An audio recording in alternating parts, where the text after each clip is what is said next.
नमस्कार दोस्तों, welcome to my channel.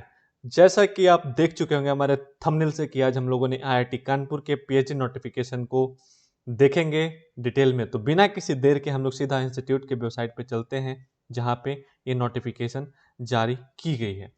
तो हम लोग सीधा वेबसाइट पे पहुंच चुके हैं जहां पे नोटिफिकेशन जारी की गई है।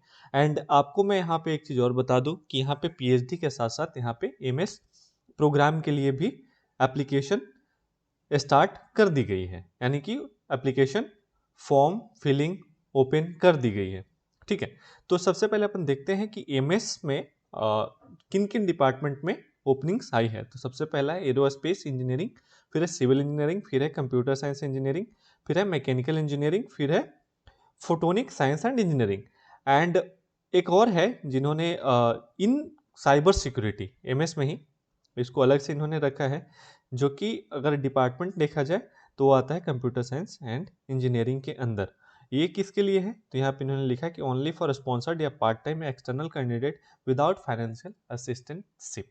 ओके, तो आपको इस बात को ध्यान में रखना पड़ेगा। अगर एमएस इन साइबर सिक्योरिटी कर रहे हैं तो वो सिर्फ स्पॉन्सर या पार्ट टाइम या एक्सटर्नल कैंडिडेट के लिए है। ठीक है, एंड उसके बाद पीएचडी में जो डिपार्टमेंट्स लाए गए हैं वो आपके सामने यहाँ पे दिख रहा होगा। लाइक कि सबसे पहला एरोस्पेस इंजीनियरिंग, फिर है biological sciences and bio engineering, फिर है chemistry, civil engineering, computer science and engineering, design, economic science, electrical engineering, intelligence system, फिर है interdisciplinary programme on material science, फिर है मैनेजमेंट साइंस, एंड फिर है मटेरियल साइंस एंड इंजीनियरिंग, फिर है मैथमेटिक्स, फिर है मैकेनिकल इंजीनियरिंग, फिर है फोटेनिक साइंस एंड इंजीनियरिंग, फिर है फिजिक्स, फिर है स्पेस या planetary and and astronomical science and engineering, फिर है स्टैटिस्टिक्स, सब फिर है सस्टेनेबल एनर्जी इंजीनियरिंग।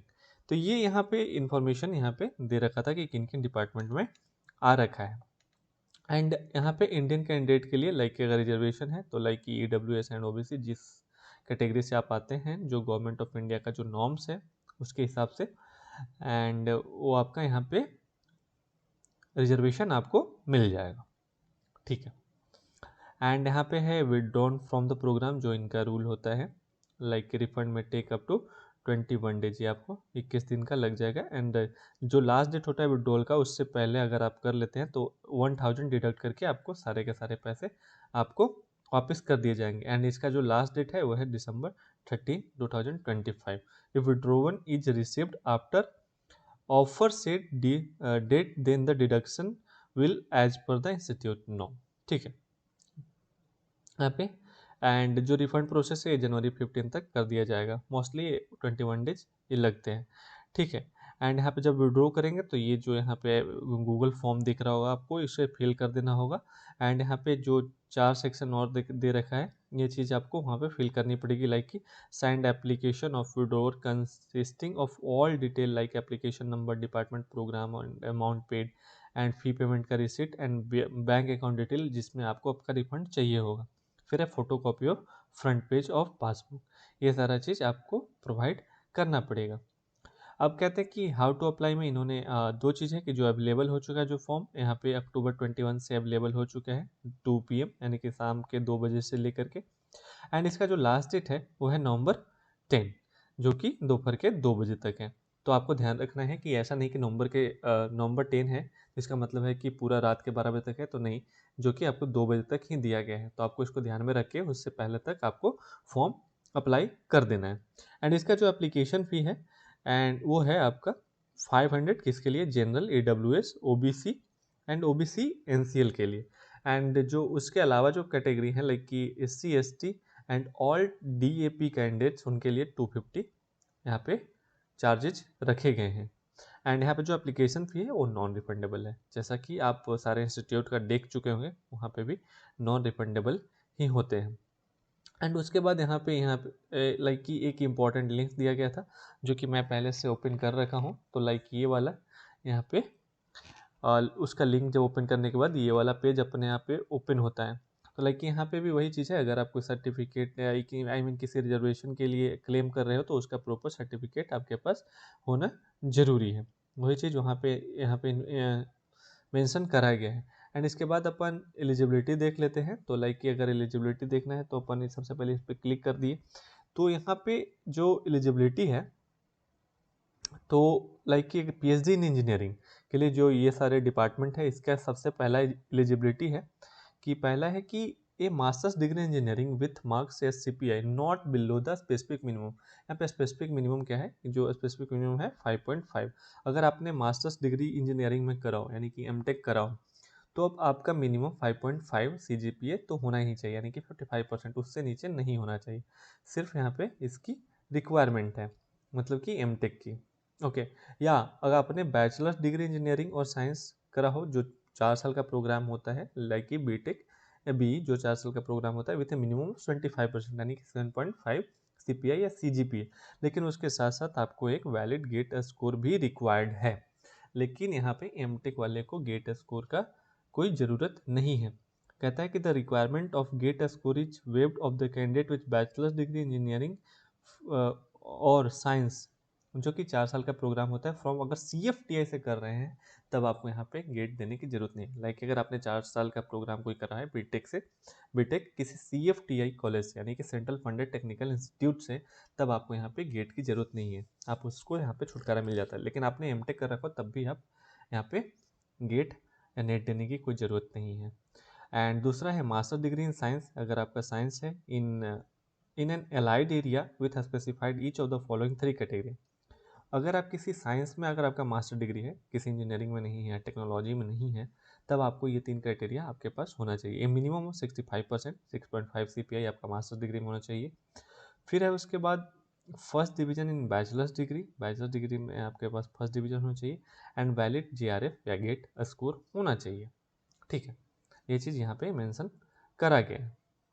एंड उसके बाद और सारे सब्जेक्ट का है, लाइक कि for admission PhD in biological science and bio engineering applicants having masters degree in pharmacy medicine veterinary science with marks S CPI not below the specific minimum, मतलब 5.5 से नीचे नहीं होना चाहिए। और bachelors degree in pharmacy medicine, मतलब masters degree 5.5 से नीचे नहीं होना चाहिए, एंड बैचलर्स डिग्री 7.5 से नीचे नहीं होना चाहिए। एंड आपके पास अगर बैचलर्स डिग्री है तब आपको यहाँ पे गेट रिक्वायर्ड है। गेट सिर्फ उनको रिक्वायर्ड नहीं है जिन्होंने CFTI इंस्टीट्यूट से करा हो। ठीक है, and for admission into PhD in computer science and engineering application with master in computer application, यानी कि MCA की बात कर रहे हैं, तो जो अबव जो 3 क्राइटेरिया थी उसको यहाँ पे फुलफिल करना पड़ेगा अगर आपने MCA करा हो। ये वाला जो क्राइटेरिया है ABC। ठीक है, एंड सेकेंड क्या है कि valid GATE score is required for the candidate with bachelors degree engineering design architecture except in the case of candidate with bachelors degree in science या 4 ईयर का प्रोग्राम हो जो CFTI से करा हो, उनको ज़रूरत नहीं है। अगर उसके अलावा कोई और भी है तो उनको गेट स्कोर का रिक्वायरमेंट हो जाएगा यहाँ पे। ठीक है, for admission into PhD in biological science and bio engineering and space and planetary and astronomical science and engineering, the requirement of candidate of GATE JRF NET is waived for candidate having master's degree in science arts from IITs या IISER या NITs with a minimum CPI 8.0। यहाँ पे like कि biological sciences में अगर admission लेना है या बायो इंजीनियरिंग एंड स्पेस में, तब अगर आपने यहाँ अगर किसी IITs या IISER या NITs से अगर आपने मास्टर्स डिग्री करा हो जहाँ पे आपकी CPI 8.0 या उससे अबव हो, तब आपको यहाँ पे गेट JRF या नेट देने की कोई ज़रूरत नहीं है, आपको यहाँ पे डायरेक्ट एडमिशन मिल जाएगा। For admission into PhD in electrical engineering the requirement of GATE JRF is waived for the candidate having a master degree in science for CFTI with a minimum CPI 8.0। अगर electrical engineering में भी अगर आप लेना चाहते हैं and आपका CPI 8.0 है और आपने CFTI से मास्टर्स डिग्री करा हो इन इलेक्ट्रिक, तब भी आपको यहाँ पे कोई गेट या JRF देने की ज़रूरत नहीं है। उसी प्रकार से यहाँ से पे PhD इन साइंस भी है, तो अगर आपको इसे भी डिटेल में देखना होगा तो वीडियो को पॉज करके आप यहाँ से देख लेना, क्योंकि अगर मैं एक एक करके सभी को बताऊँ तो थोड़ा सा वीडियो लंबा हो जाएगा, उसके कारण मैं यहाँ पे सारे को एक्सप्लेन नहीं कर पाऊँगा। तो आप वीडियो को पॉज करके आप यहाँ से पढ़ लेना। एंड इनफैक्ट मैं इस वेबसाइट का लिंक भी अपने वीडियो के डिस्क्रिप्शन बॉक्स में डाल दूंगा, आप वहाँ से भी इसे डिटेल में देख लेना। एंड वैसे ही PhD इन कॉग्निटिव साइंस है, एंड उसके बाद PhD in humanities and social sciences है। यहाँ पे ह्यूमैनिटीज एंड सोशल साइंसेज के लिए भी लाया गया है, जो कि ह्यूमैनिटीज एंड सोशल साइंसेज में यहाँ पे इंग्लिश है, जो कि लिटरेचर या लिंग्विस्टिक एंड डीएलटी जिसे बोलते हैं, फिर है फाइन आर्ट, फिर है फिलोसफी एंड सोशोलॉजी, ये यहाँ पे ह्यूमैनिटीज में ऐड किए गए हैं। तो अगर आपको ह्यूमैनिटीज में फॉर्म फिल करनी हो तो आप इसे देख लेना कि आप यहाँ पे लाइक करते हो कि नहीं, लाइक कि आपके इंग्लिश लिटरेचर है या फाइन आर्ट्स है या फिलोसफी एंड सोशोलॉजिस्ट अगर है तो तब आप यहाँ पे अप्लाई कर सकते हैं। And also PhD in management भी लाया गया है, एंड पीएचडी इन डिज़ाइन है। एंड यहाँ पे कुछ एमटेक का दिया गया, लेकिन एमटेक तो इस बार ले नहीं रहे, एमएस एंड सिर्फ और सिर्फ पीएचडी का अभी यहाँ पे ओपनिंग्स आया है। ठीक है, एंड वैसे ही एमएस बाय रिसर्च का यहाँ पे है एलिजिबिलिटी क्राइटेरिया, आप यहाँ से वीडियो को पॉज करके आप देख सकते हैं। ठीक है, तो आज हम लोगों ने यहाँ तक देखा, एंड उसके बाद यहाँ पे फाइनेंशियल असिस्टेंटशिप की बात कर रहे हैं। लाइक कि अगर एमटेक या एमडेस एंड एमएस बाय रिसर्च के अगर स्टूडेंट की बात करो तो उनको यहाँ पे मिलते हैं 12,400 रुपये, जिसमें आपको सप्ताह में 8 घंटे आपको काम करने पड़ेंगे। एंड पीएचडी स्टूडेंट के लिए वहीं फर्स्ट 2 ईयर के लिए Rs37,000, एंड जो नेक्स्ट 3 ईयर बचते हैं, लाइक कि टोटल यहाँ पे फेलोशिप आपको 5 साल तक के लिए दिए जाते हैं, जिसमें फर्स्ट 2 ईयर्स के लिए 37,000, एंड जो नेक्स्ट अपकमिंग 3 ईयर्स होते हैं उसमें आपको 42,000 पर मंथ आपको प्रोवाइड किए जाते हैं। एंड जैसा कि अगर आपको कोई एक्सटर्नल फेलोशिप मिलता हो, लाइक कि यूजीसी, CSIR या NBHM या DBT, ICAR, ICMR, कुछ भी FEMRF, तब भी आप यहाँ पे एलिजिबल हो जाते हो। In addition to the above several attractive fellowship from industry या DIE आर ऑल्सो अवेलेबल। ठीक है, मतलब अगर कोई इंडस्ट्री से भी अगर आपको मिलता है तब भी आपका यहाँ पे चल जाएगा। एंड अगर CFTI की बात करें तो लिस्ट ऑफ CFTI का जो इंस्टीट्यूट हो यहाँ पे दे रखा है, तो आप एक बार इसे भी चेक कर लेना कौन कौन सा इंस्टीट्यूट CFTI के अंदर IIT कानपुर ने इंक्लूड करा है। तो एक बार इसे देख लेना, लाइक कि सबसे पहले IISc आ जाता है, एंड ऑल IIT आ जाता है, ऑल IIMs आ जाता है, ऑल आइजर आ जाता है। ठीक है, फिर ऑल NITs आ जाता है, फिर NITTTRS आ जाता है, एंड फिर अदर सेंट्रल इंस्टीट्यूट्स, जो सेंट्रल इंस्टीट्यूट्स हैं वो आ जाते हैं, and Indian institute of information technology IITs जो है वो सारे आ जाते हैं सेंट्रली फंडेड CFTI के अंदर। तो अगर आपका वहाँ से है तो तब आपको यहाँ पे गेट या नेट का कोई रिक्वायरमेंट नहीं है, लेकिन आपका 8.0 CPI से अबव होना चाहिए। ठीक है, तो हम लोगों ने यहाँ तक देखा, एंड लाइक अगर इंफॉर्मेशन ब्राउज़र की बात की जाए तो यहाँ पे सारे डिपार्टमेंट का अलग अलग से यहाँ पे इंफॉर्मेशन ब्राउज़र दी गई है, जिसमें मैंने ऑलरेडी कंप्यूटर साइंस का ओपन कर रखा है, जो कि ये रहा। तो आप इसको अगर आपको डिटेल में देखना चाहते हैं तो मैं इसका लिंक जो है वीडियो के डिस्क्रिप्शन में डाल दूंगा, आप वहाँ से एक एक करके सभी को आप देख सकते हैं।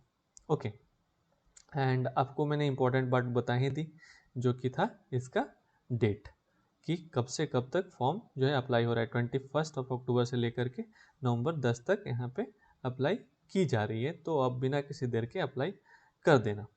ठीक है, तो आज का वीडियो मैं यहीं तक रखता हूँ, एंड नेक्स्ट अपकमिंग इन्फॉर्मेशन के लिए आप हमारे चैनल को सब्सक्राइब कर दीजिए एंड बेल आइकन को प्रेस कर दीजिए, ताकि जल्द से जल्द मेरा नोटिफिकेशन आप तक पहुँचे, एंड आप उस इंस्टीट्यूट में जल्द से जल्द अप्लाई करके आप अपना प्रिपरेशन स्टार्ट कर सकें। तो आज का वीडियो यहीं तक रहने देते हैं, एंड हमसे जुड़े रहने के लिए thank you so much, and prepare well, hustle hard, achieve more. Thank you so much.